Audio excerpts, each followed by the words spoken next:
If when you start to build your duty officer schedule, if there is a duplicate, for example, if there's a duty officer schedule that is using the same geography that you have selected, for example, if you select Wake County, North Carolina, and there's a second duty officer schedule that also covers that same county, you're going to get this orange pop-up that you're currently seeing. If you see that, you want to check to see who is currently using that duty officer schedule. If there is a duplicate duty officer schedule, some issues can occur if they are both active at the same time. So you just want to make sure that nobody else is using that other duty officer schedule.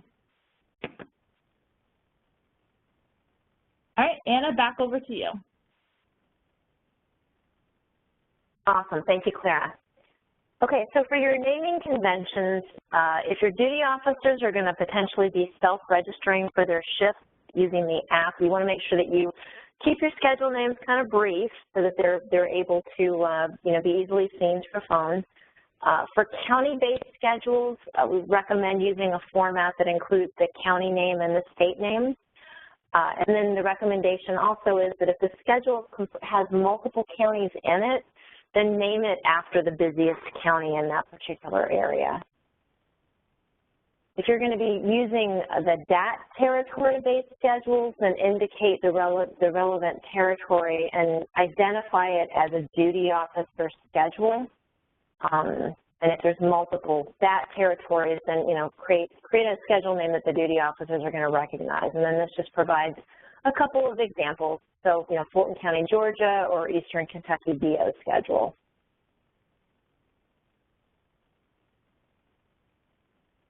For start and end date, recommend the start date needs to be before your region begins using your schedule. And the start date determines the day of the week on which week-long or month-long shifts begin. So you do need to, if you're going to be using a week or month-long shift, you need to take some care with that.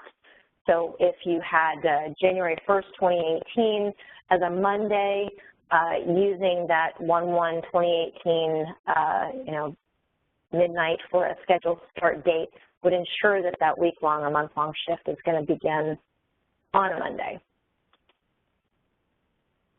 For end dates, we recommend no more than 3 years after the scheduled start date.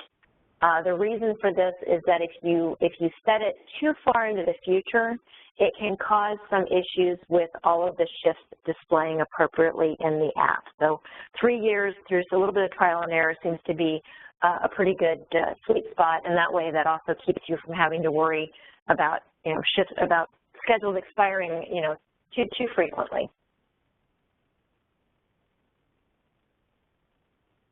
So your notification type, thinking about whether the automatic or manual is going to work best for you. It's very easy to change these options later. It's literally one field in the schedule.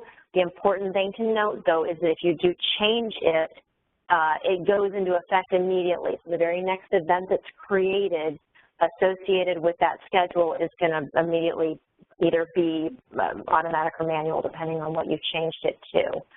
And then regardless of the selected notification type, the process of actually start with the dispatcher indicating that Red Cross will respond to the event when the event information is created.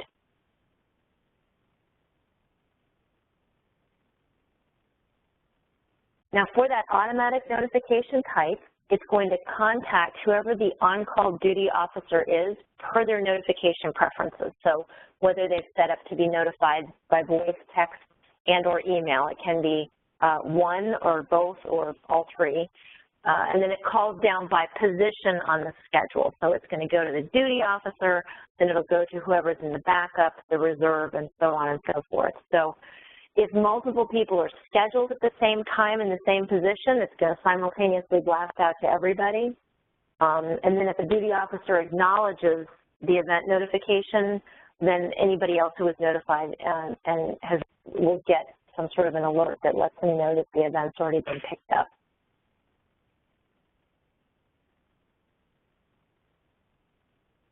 And the way the automatic notifications work is it sends out that initial notification.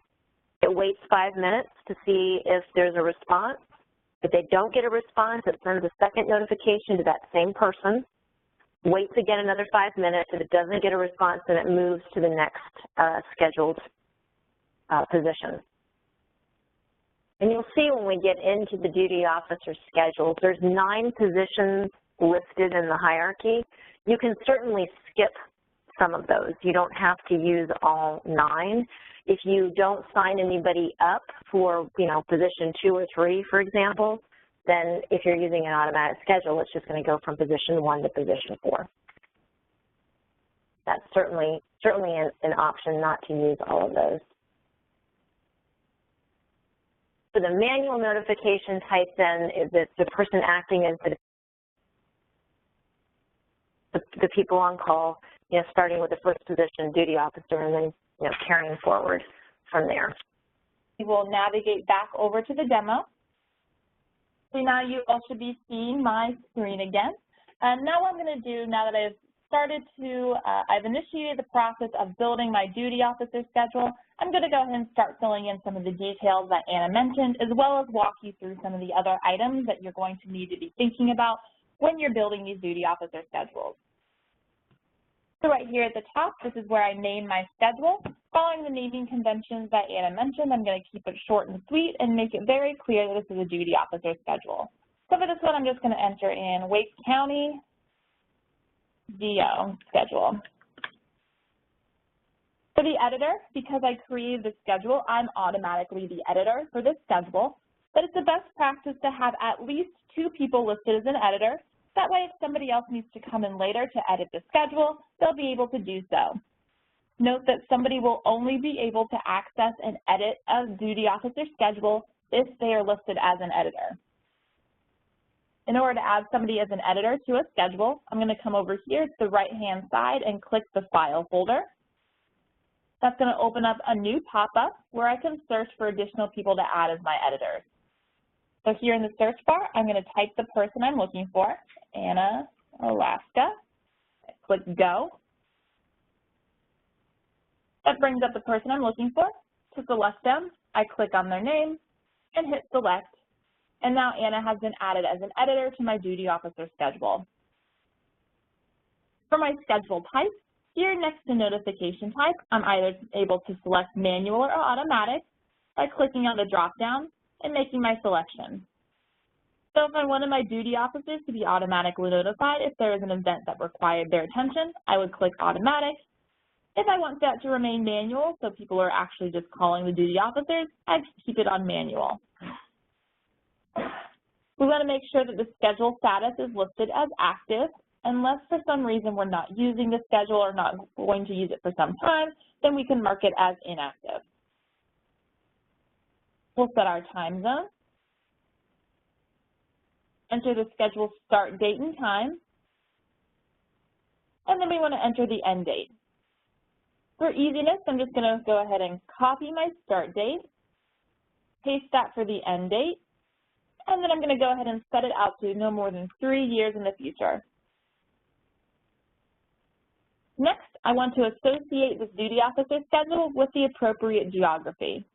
So you would first select your division.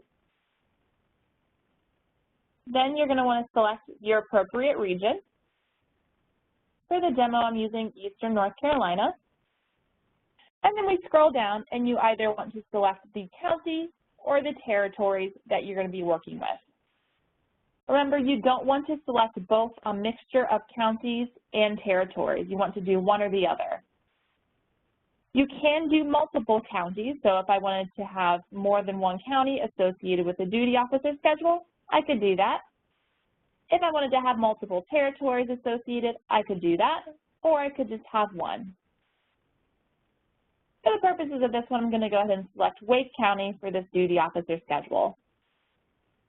If I wanted to, I could enter in any dispatcher notes for dispatchers or duty officers that would be viewing this particular schedule.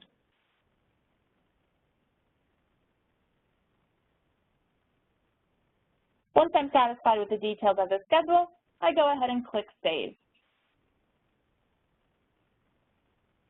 Next, I need to do the one-time event of setting my time zone again, I'm actually going to go to the Options tab here to set that up. So in order to ensure that a duty officer schedule is not adversely affected by the switch to or from daylight savings time, you need to perform this one-time action at the Options tab. So first, you want to ensure that start and end time based on is selected. And then to select the appropriate time zone, you're going to do US/, and it's going to display the different time zones below. Right now, it's not showing them. No worries on that. It's the training environment. Sometimes we see this. But typically underneath, we would have a list of all the different time zones. We know that there are some areas that that do not switch their time for daylight savings time, and those are accounted for here. Once we set it to the appropriate time zone, we hit save.